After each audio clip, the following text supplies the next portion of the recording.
dans cette partie, nous allons présenter les différents équipements connectés à notre Raspberry Pi. Tout d'abord, nous avons l'écran, ensuite la box internet, ensuite nous avons là le branchement, le clavier, la souris. Ici, nous présentons la caméra Pi qui est connectée à la Raspberry Pi. Ensuite, le câble HDMI et là notre ordinateur portable.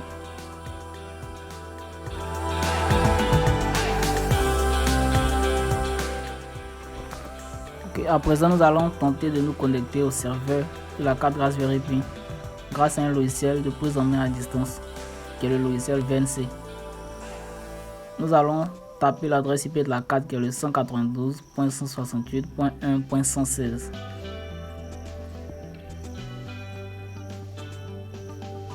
Et ensuite on tape sur Entrée. Voilà, là nous accédons à l'interface de connexion de la carte Raspberry Pi. Donc pour pouvoir se connecter, nous allons saisir le mot de passe de la carte.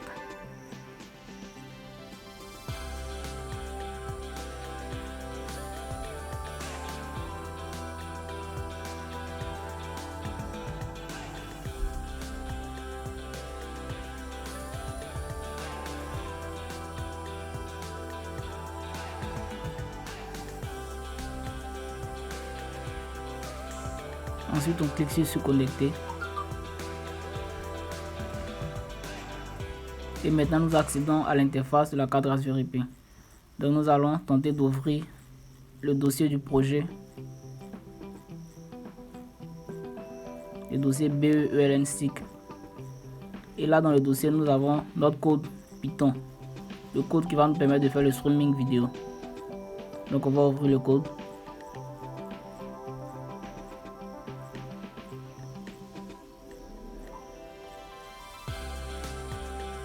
Donc voici le code.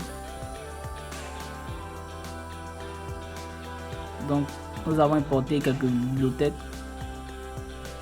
Ensuite nous avons défini notre page HTML pour le streaming. Et nous avons défini des classes Python pour pouvoir faire le streaming.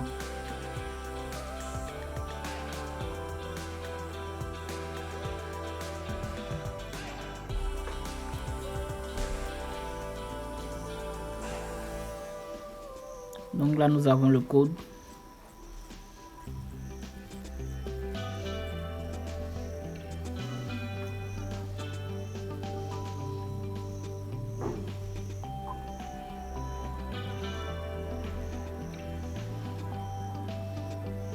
Ensuite on définit la résolution de la vidéo qui est de 640 par 480.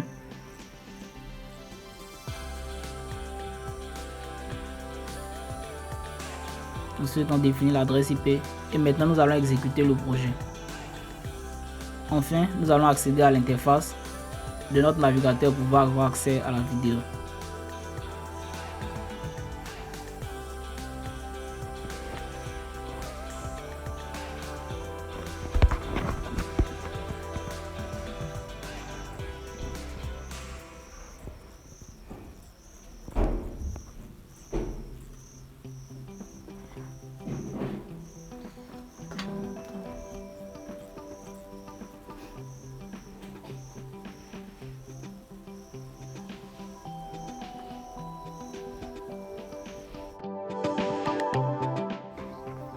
Donc ici nous sommes sur la page de streaming vidéo. Nous allons tenter de nous connecter à la page en insérant un code. Donc d'abord on va taper un code qui est erroné et le système va nous dire que ce code là est invalide. Ok, comme on le voit là, mot de passe incorrect. Et maintenant nous allons taper le bon mot de passe.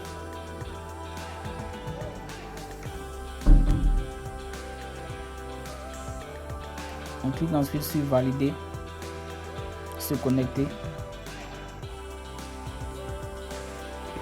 Ici nous sommes sur la page de streaming. D'abord nous avons une notice qui présente quelques fonctionnalités de notre projet.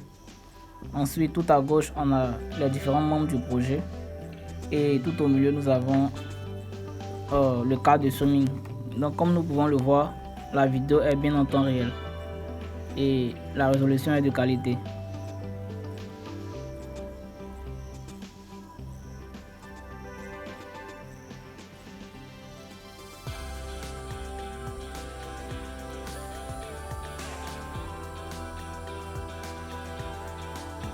Maintenant, nous allons tenter de modifier l'angle de rotation en accédant au code. Donc là, on voit que l'angle de rotation, nous allons mettre l'angle de rotation à 90 degrés.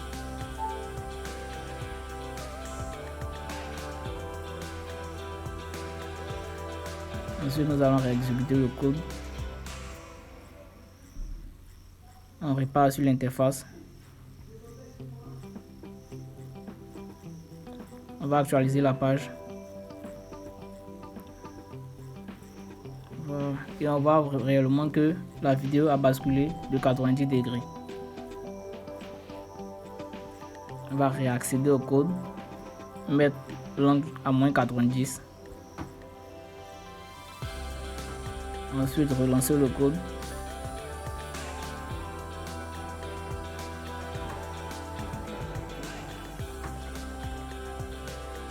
Voilà. Et là, on remarque encore le changement au niveau de l'angle de rotation. Donc, on va remettre l'angle à 0.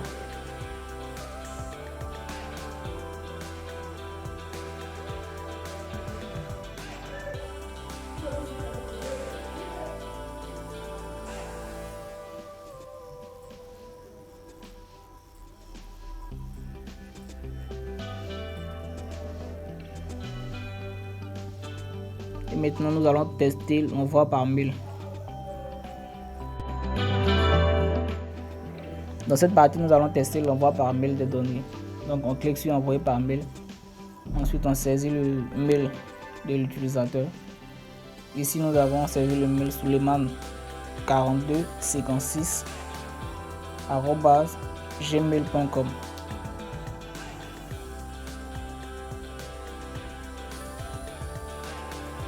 Ensuite, on clique sur valider. Maintenant, nous accédons au téléphone de Suleiman et nous allons tenter de consulter le mail pour vérifier. Donc là, on va dans la boîte de réception.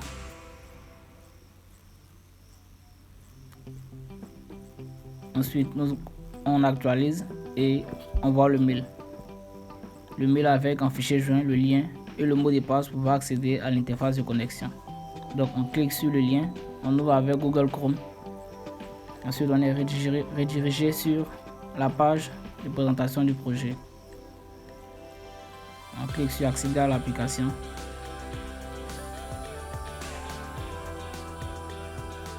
Ensuite, on saisit le mot de passe.